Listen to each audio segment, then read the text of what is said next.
Hi friends, ನಮಸ್ತೆ. Welcome back to Geeta Kannadati all in one vlogs. ನಾನು ಗೀತಾ, ನಿಮ್ಮ ಕನ್ನಡತಿ. ದಯವಿಟ್ಟು ಯಾರೆಲ್ಲ ಫಸ್ಟ್ ಟೈಮ್ ನನ್ನ ಚಾನಲ್ನ ನೋಡ್ತಾ ಇದ್ದೀರಾ, ಸಬ್ಸ್ಕ್ರೈಬ್ ಮಾಡಿ, ಸಪೋರ್ಟ್ ಮಾಡಿ. ಹಾಗೆ ಎಲ್ರಿಗೂ ನವರಾತ್ರಿ ಹಬ್ಬದ ಶುಭಾಶಯಗಳು. ಇವತ್ತಿನ ದಿನ ನಾನು ಈ ಒಂದು ವಿಡಿಯೋದಲ್ಲಿ ನವರಾತ್ರಿ ವಿಶೇಷತೆ ಮತ್ತು ತಾಯಿ ಚಾಮುಂಡೇಶ್ವರಿಯ ನವ ಅವತಾರಗಳ ಬಗ್ಗೆ ನಾನು ಇಲ್ಲಿ ಹೇಳೋದಕ್ಕೆ ಬಂದಿದ್ದೇನೆ. ಎಲ್ಲರೂ ಪೂರ್ತಿ ವಿಡಿಯೋವನ್ನು ನೋಡಿ ಸಹಕರಿಸಿ ಅಂತ ಕೇಳ್ತಾ ಇದ್ದೀನಿ. ಹಾಗೆ ಸಬ್ಸ್ಕ್ರೈಬ್ ಮಾಡಿ. ನವರಾತ್ರಿಯ ಮೊದಲನೇ ದಿನ ಶೈಲಪುತ್ರಿ. ಅಂದು ಪಾಡ್ಯ.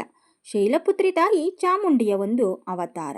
ದಕ್ಷರಾಜನ ಪುತ್ರಿಯಾಗಿ ಜನಿಸಿದ ಈ ದೇವಿ ತಂದೆ ದಕ್ಷ ಮಾಡುವ ಯಜ್ಞದಲ್ಲಿ ಶಿವನಿಗೆ ಆಹ್ವಾನ ಇಲ್ಲದನ್ನು ತಿಳಿದು ಅಗ್ನಿಗೆ ಧುಮುಕುತ್ತಾಳೆ. ನಂತರ ಪರ್ವತರಾಜನ ಪುತ್ರಿಯಾಗಿ ಪಾರ್ವತಿಯಾಗಿ ಜನಿಸಿ ತಪಸ್ಸು ಮಾಡಿ ಶಿವನನ್ನು ವರಿಸುತ್ತಾಳೆ. ನವರಾತ್ರಿಯ ಎರಡನೇ ದಿನ ಬ್ರಹ್ಮಚಾರಿಣಿ. ಅಂದು ಬಿದಿಗೆ. ಈ ದಿನ ಎಲ್ಲರೂ ಬ್ರಹ್ಮಚಾರಿಣಿ ಅವತಾರವನ್ನು ಆರಾಧಿಸುತ್ತಾರೆ. ಮಾತೆ ಪಾರ್ವತಿಯು ಶಿವನನ್ನು ಪಡೆಯಲು ಕಠಿಣ ತಪಸ್ಸನ್ನು ಆಚರಿಸುತ್ತಾಳೆ. ಕನ್ಯೆಯಾದ ಈ ದೇವಿಯನ್ನು ಬ್ರಹ್ಮಚಾರಿಣಿ ಅವತಾರದಲ್ಲಿ ಅಂದು ಪೂಜಿಸಲಾಗುತ್ತದೆ. ನವರಾತ್ರಿಯ ಮೂರನೇ ದಿನ ತಾಯಿ ಚಂದ್ರಘಂಟ. ಅಂದು ತದಿಗೆ. ಈ ದಿನ ಶೌರ್ಯ ಮತ್ತು ಶೃಂಗಾರ ಸಂಕೇತವಾಗಿ ಚಂದ್ರಘಂಟಾ ದೇವಿಯನ್ನು ಪೂಜಿಸುತ್ತಾರೆ. ಚಂದ್ರಘಂಟಾ ದೇವಿಗೆ 10 ಕೈಗಳಿದ್ದು ತನ್ನ ಕೈಗಳಲ್ಲಿ ಶಕ್ತಾಯುಧಗಳನ್ನು ಹಿಡಿದಿದ್ದಾಳೆ. ಹಣೆಗೆ ಚಂದ್ರನನ್ನು ಧರಿಸಿರುವ ದೇವಿ 3 ಕಣ್ಣುಗಳನ್ನು ಹೊಂದಿದ್ದು ಸಿಂಹದ ಮೇಲೆ ರಾರಾಜಿಸುತ್ತಾಳೆ. ನವರಾತ್ರಿಯ 4ನೇ ದಿನ ದೇವಿ ಕೂಷ್ಮಾಂಡ ದೇವಿ. ಅಂದು ಚೌತಿ.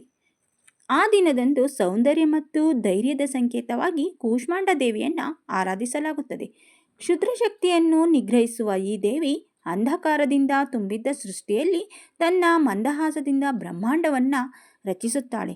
ಆದ್ದರಿಂದ ದೇವಿಯ ಈ ಅವತಾರವನ್ನು ಕೂಷ್ಮಾಂಡ ದೇವಿ ಎಂದು ಕರೆಯಲಾಗುತ್ತದೆ. ನವರಾತ್ರಿಯ 5ನೇ ದಿನ ಸ್ಕಂದಮಾತ. ಅಂದು ಪಂಚಮಿ. ಸುಬ್ರಹ್ಮಣ್ಯನ ತಾಯಿ ಪಾರ್ವತಿಯ ಮತ್ತೊಂದು ಅವತಾರವಾದ ಸ್ಕಂದಮಾತೆಯನ್ನು ಆರಾಧಿಸಲಾಗುತ್ತದೆ. ಆರೋಗ್ಯ ಮತ್ತು ಸಂಪತ್ತಿನ ಪ್ರತೀಕವಾದ ಈ ದೇವಿಯನ್ನು ದೇವತೆಗಳ ಸೈನ್ಯದ ನಾಯಕಿ ಎನ್ನಲಾಗಿದೆ.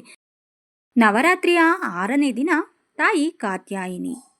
ಅಂದು 6ನೇ ದಿನ ಜಗನ್ಮಾತೆಯನ್ನು ಕಾತ್ಯಾಯಿನಿಯಾಗಿ ಪೂಜಿಸಲಾಗುತ್ತದೆ. ಬೆಳಕು ಸಡಗರದ ಸಂಕೇತವಾದ ಈ ದೇವಿ ಕಾತ್ಯಾಯನ ಋಷಿಯ ಪುತ್ರಿ ಮತ್ತು 8 ಕೈಗಳನ್ನು ಹೊಂದಿದ್ದು ಈ ದೇವಿ ಎಲ್ಲ ಕೈಗಳಲ್ಲಿ ಶಕ್ತಾಯುಧಗಳನ್ನು ಹಿಡಿದಿದ್ದಾಳೆ. ನವರಾತ್ರಿಯ 7ನೇ ದಿನ ಕಾಳರಾತ್ರಿ ದೇವಿಯನ್ನು ಆರಾಧಿಸಲಾಗುತ್ತದೆ. ಈ ದೇವಿಯ ರೂಪ ಭಯಾನಕವಾಗಿದ್ದರೂ ಈ ಕಾಳರಾತ್ರಿಯನ್ನು ಆರಾಧಿಸಿದರೆ ಸಮೃದ್ಧಿ, ಅಭಿವೃದ್ಧಿ ದೊರೆಯುತ್ತದೆ. ನಕಾರಾತ್ಮಕ ಶಕ್ತಿಯನ್ನು ದೂರ ಮಾಡುವ ಈ ದೇವಿಯ ವಾಹನ ಕತ್ತೆ. ಈ ತಾಯಿಯನ್ನು ಪೂಜಿಸುವುದರಿಂದ ಶುಭ ಫಲಗಳನ್ನು ನೀಡುತ್ತಾಳೆ. ಆದ್ದರಿಂದ ಈ ತಾಯಿಯನ್ನು ಶುಭಶಂಕರಿ ಎಂದು ಕರೆಯಲಾಗುತ್ತದೆ. ನವರಾತ್ರಿಯ 8ನೇ ದಿನ ಮಹಾಗೌರಿ. ಈ ದಿನದಂದು ಈ ತಾಯಿಯನ್ನು ಮಹಾಗೌರಿ ರೂಪದಲ್ಲಿ ಪೂಜಿಸಲಾಗುತ್ತದೆ. ಮಹಾಗೌರಿ ಈ ತಾಯಿಯನ್ನು ಅನ್ನಪೂರ್ಣೆ ಎಂದು ಕರೆಯಲಾಗುತ್ತದೆ. ತನ್ನನ್ನು ಪೂಜಿಸುವ ಭಕ್ತರಿಗೆ ತಾಯಿ ಇಷ್ಟಾರ್ಥ ಸಿದ್ಧಿರಸ್ತು ಎಂದೇ ಆಶೀರ್ವದಿಸುತ್ತಾಳೆ. ಎತ್ತಿನ ಮೇಲೆ ಕುಳಿತಿರುವ ಈ ದೇವಿಗೆ 4 ಕೈಗಳಿವೆ. ನವರಾತ್ರಿಯ 9ನೇ ದಿನ ಹಾಗೂ ಕೊನೆಯ ದಿನ ಸಿದ್ಧಿದಾತ್ರಿ. ಅಂದು ಸಿದ್ಧಿದಾತ್ರಿ ದೇವಿಯನ್ನು ಎಲ್ಲ 8 ಸಿದ್ಧಿಗಳನ್ನು ಒಳಗೊಂಡಿದ್ದಾಳೆ ಎಂದು ಸಿಂಹಿಣಿಯಾದ ಇವಳು 4 ಕೈಗಳನ್ನು ಹೊಂದಿದ್ದಾಳೆ. ಸಮಸ್ತ ಕಾರ್ಯಗಳಿಗೂ ಸಿದ್ಧಿಯನ್ನು ದಯಪಾಲಿಸುವ ದೇವಿಯನ್ನು ಪೂಜಿಸುವುದರಿಂದ ಭಕ್ತರ ಸಕಲ ಇಷ್ಟಾರ್ಥಗಳು ಕೈಗೂಡುತ್ತವೆ. ಸ್ನೇಹಿತರೆ, ತಾಯಿಯ 9 ಅವತಾರಗಳು ಹೇಗಿದ್ದವು? ಇಷ್ಟೊತ್ತು ವಿಡಿಯೋವನ್ನು ನೋಡಿದ್ದಕ್ಕೆ ಧನ್ಯವಾದಗಳು. ಹಾಗೆ ಆ ತಾಯಿಯ ಆಶೀರ್ವಾದ ನಿಮ್ಮೆಲ್ಲರ ಮೇಲೆ ಇರಲಿ ಎಂದು ಆಶಿಸುತ್ತಾ ಈ ಒಂದು ವಿಡಿಯೋವನ್ನು ಇಲ್ಲಿಗೆ ಮುಗಿಸ್ತಾ ಇದ್ದೀನಿ. ಇಷ್ಟೊತ್ತು ವಿಡಿಯೋವನ್ನು ನೋಡಿದ್ದಕ್ಕೆ ಧನ್ಯವಾದಗಳು. ಸಪೋರ್ಟ್ ಮಾಡಿ, ಹಾಗೆ ಸಬ್ಸ್ಕ್ರೈಬ್ ಮಾಡಿ. Thank you so much.